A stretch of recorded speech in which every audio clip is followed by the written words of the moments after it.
আসসালামু আলাইকুম সুপ্রিয় বন্ধুরা, অল এমসিকিউ এক্সাম জার্নি তার মানে এই আমেজের পক্ষ থেকে দেখুন ভূমি মন্ত্রণালয় 11তম গ্রেডে এমসিকিউ বাংলা কিভাবে পরীক্ষার প্রশ্ন আসছে এবং এমসিকিউ পরীক্ষার পরে এই লিখিত বাংলা অংশটা কিভাবে লিখিত অংশ আসছে সেটা আমরা এই পাঠে দেখাবো। তার মানে এমসিকিউ আপনারা বাংলা পাবেন এবং লিখিত বাংলা প্রশ্ন এই 11তম গ্রেডের এবং ভূমি মন্ত্রণালয় কিভাবে প্রশ্ন করছে তার সবিস্তারে জানবেন এবং পড়া সারা জীবন মনে রাখার কৌশল সহ জানবেন। তাহলে দেখুন প্রশ্ন 1 থেকে 15 আপনারা এমসিকিউ বাংলা অংশ দেখবেন এবং এই পরীক্ষাটা হয়েছে 13/5/2023 সালে। দেখুন বাংলা প্রথম প্রশ্ন বলা হয়েছে কি, কোন রাজবংশের আমলে চর্যাপদ রচনা হয়। এখানে 4টে এমসিকিউ প্রশ্নের উত্তর দিয়েছে। সারা জীবন মনে রাখার কৌশল আপনারা এইবার আগে একটু লক্ষ্য করুন। সারা জীবন পড়া মনে রাখার কৌশল দেখুন, চর্যাপদ কোন রাজবংশের আমলে রচনা শুরু হয়, এটা হলো পাল আমল। আপনি মনে রাখবেন কিভাবে, দেখুন চর্যাপদের প অক্ষর আছে কোন দেশের নামের বানানে 100%। দেখুন এই পালের প্রথম অক্ষর কি, প, তাহলে 100% চর্যাপদ কোন রাজবংশের আমলে তৈরি হয় বা লিখিত হয়, পাল আমল। দেখুন কত ইজি। একের সঠিক উত্তর হলো ক,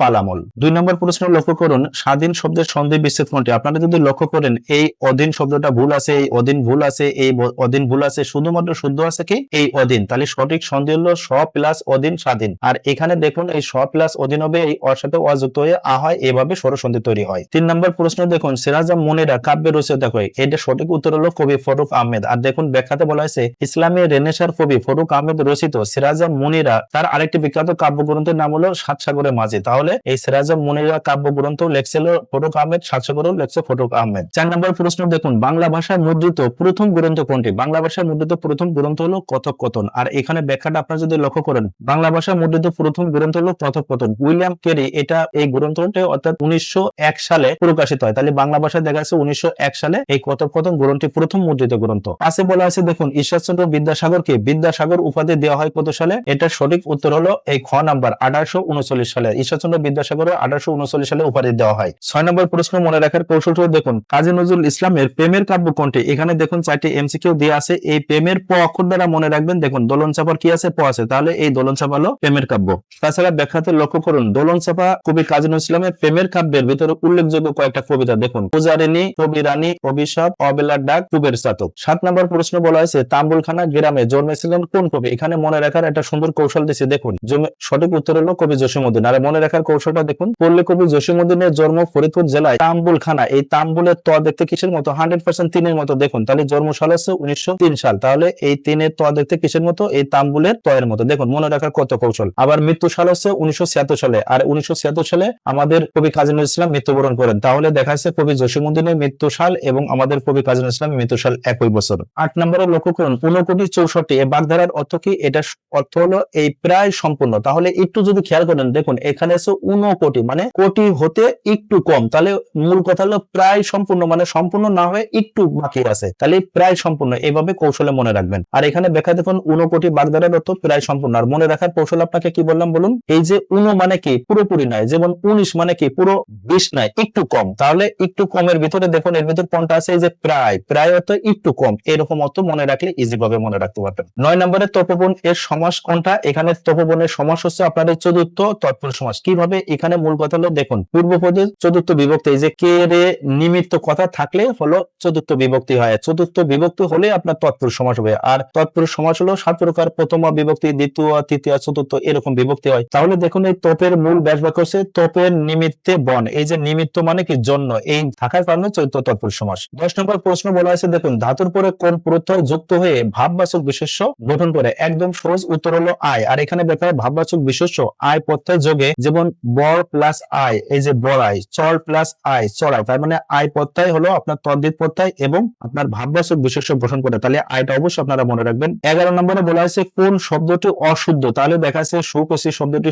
শুদ্ধ, সুকেশা শব্দটি শুদ্ধ, তাহলে সুকেশিনী এই যে দীর্ঘিকার দেওয়া আছে এই জন্য এখানে শুদ্ধ না। আর এলো সুকেশিনী, এটা হলো শুদ্ধ। সুকেশিনী এই দীর্ঘিকার থাকার কারণে এটা বানানগত অশুদ্ধ। আর অন্যদিকে এই তিনটাই হলো আপনার শুদ্ধ বানান। বন্ধুরা এই 12 নম্বর প্রশ্ন আপনি সারা জীবন মনে রাখার একটা কৌশল দেখবেন এবং অনেক জ্ঞান আহরণ করতে পারবেন এই 12 নম্বর প্রশ্ন থেকে। দেখুন, বাংলা ভাষায় খাঁটি উপসর্গ কয়টি? এটা সঠিক উত্তর হলো 21টি। এই 21টি সারা জীবন মনে রাখবেন কিভাবে, এবার দেখুন। প্রথম হলো এক নজরে খাঁটি বাংলা উপসর্গ হলো 21টি এবং কবিতা ছন্দপথে আপনি মনে রাখতে পারেন এরকম: আশা ইতি আন কবি পাতি রাম আপনি সবার সুখদ হা উনো আর অজ অগা অনা। এই উপসর্গ যদি মনে রাখতে পারেন তাহলে বাংলা ভাষার উপসর্গ হলো এই খাঁটি বাংলা উপসর্গ 21টা। আর এখানে মনে রাখার অনন্য কৌশল দেখুন। প্রশ্ন, আপনি মনে রাখুন যে আমাদের বাংলা ভাষার ঐতিহাসিক দিন বা দিবস কত তারিখ? আপনারা 100% জানেন যে 21শে ফেব্রুয়ারি। এই যে বাংলা ভাষার জন্য 21শে ফেব্রুয়ারি 21, তাহলে বাংলা ভাষা উপসর্গ কয়টি? 21টি। এইভাবে সারা জীবন মনে রাখুন। 13 নম্বর প্রশ্ন বলা হয়েছে ঋজু শব্দের বিপরীত শব্দ কোনটি? এখানে দেখুন সহজ কথা, ঋজু শব্দের বিপরীত হলো বক্র।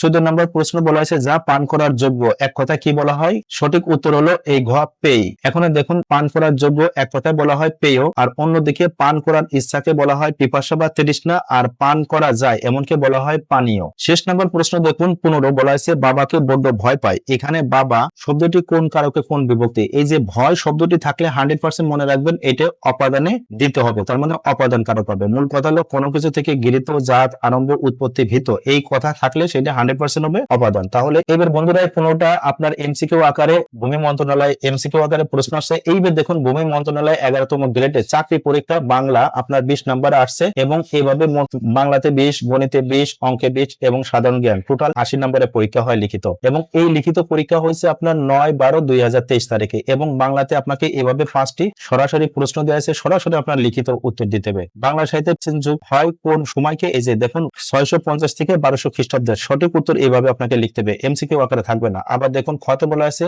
শ্রীকৃষ্ণ কীর্তন রচয়িতাকে? এখানে সঠিক উত্তর বলুচন্ডী দাস। আবার গতে বলা আছে নিহারিকা দেবী ছদ্মনামে লিখতেন কে? অচিন্ত কুমার সেনগুপ্ত। ঘতে বলা আছে মুক্তিযোদ্ধা ভিত্তিক প্রথম উপন্যাস কোন? রাইফেল রুটি আওরাট কার লেখা? এই যে আনোয়ার পাশা। এবং ও নাম্বারেতে বলা আছে বাংলা সাহিত্যের মুসলমান সাহিত্য রচিত প্রথম উপন্যাসের নাম কি? রত্নাবর্তী। এটা লেখছেন কি? মীর মোশাররফ হোসেন। তাহলে লিখিত পরীক্ষায় এভাবে সরাসরি প্রশ্ন আসে এবং আপনাকে মুখস্থ বিদ্যা অনুসারে এরকম সঠিক উত্তর লিখতে হবে। এবার দেখুন আপনার লিখিত পরীক্ষায় বিপরীত শব্দ এরকম 5টা আসছে। দেখুন উপত্যকা এর বিপরীত হচ্ছে অধিকতা, এবং অন্তরঙ্গের বিপরীত হচ্ছে বহিরঙ্গ, এবং বিনয় এর বিপরীত হলো উদ্ধত্ত, এবং ঋজু এর বিপরীত হলো বক্র, এবং বিনীত এর হচ্ছে দুর্বিনীত। এবং 3 নম্বরের প্রশ্ন দেখুন বঙ্গবন্ধু টানেল সম্পর্কে একটি অনুচ্ছেদ লিখুন। এটা হলো 5 নম্বর। আর 4 নম্বরে দেখুন অর্থসহ ব্যাগ বাক্য রচনা করুন। এটা 5টা প্রশ্ন আসছে। এক হলো কুচবনের কালাচাঁদ এর বাংলা অর্থ আপনাকে এভাবে লিখতে হবে অপদার্থ, তারপরে বাক্য রচনা করতে হবে আপনাকে। 6 নম্বরে দেখুন আট কপালে এরকম বাংলা অর্থ হতভাগ্য লিখে তারপরে আপনাকে বাক্য রচনা করতে হবে। 6 নম্বরে দেখুন রাবণের চিতা এরকম